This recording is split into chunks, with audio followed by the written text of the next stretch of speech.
அஸ்ஸலாமு அலைக்கும் ஃப்ரெண்ட்ஸ். இன்றைக்கி பிரேக்ஃபாஸ்ட்டுக்கு பிள்ளைங்க பூரி கேட்டாங்க.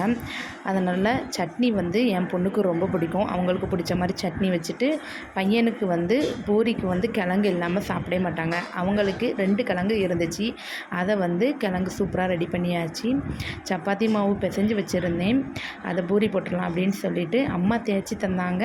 நான் ஆயில் ஹீட் பண்ணிவிட்டு அதுக்கப்புறம் நான் போட்டு எடுத்தேன். சின்ன வயசுலலாம் எனக்கு பூரியே போட தெரியாது. மொத்தத்தில் பூரி அம்மா தேய்ச்சி தந்தாலுமே எனக்கு அப்படி புஸ்ஸுன்னு வராது, சப்பி சப்பியே தான் வந்துக்கிட்டு இருக்கும். இப்போ பூரியை பார்க்கும்போது நல்லா புசு புசுன்னு வந்துச்சு. என் பொண்ணு பக்கத்தில் இருந்து கேட்டுக்கிட்டு இருந்தாங்க, ஏம்மா எவ்வளோ அழகாக அந்த மாதிரி புசு புசுன்னு வருதுமா, எப்படிம்மா அப்படி உப்பி வருதுன்னு கேட்டுக்கிட்டு இருந்தாங்க. அதெல்லாம் ஒரு சீக்கிரட்டுமே கிடையாது.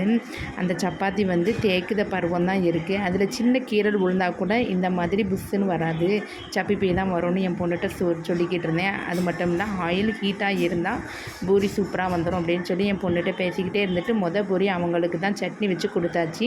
பையனுக்கு கிழங்கு வச்சு கொடுத்துட்டேன். அல்ஹம்துலில்லாஹ் பிள்ளைங்க சாப்பிட்டு முடிச்ச பிறகு நானும் என்னுடைய சாப்பாட்டை முடிச்சுக்கிட்டேன். ஃப்ரெண்ட்ஸ், அடுத்த வீடியோவில் சந்திக்கலாம். ஓகே, பாய்.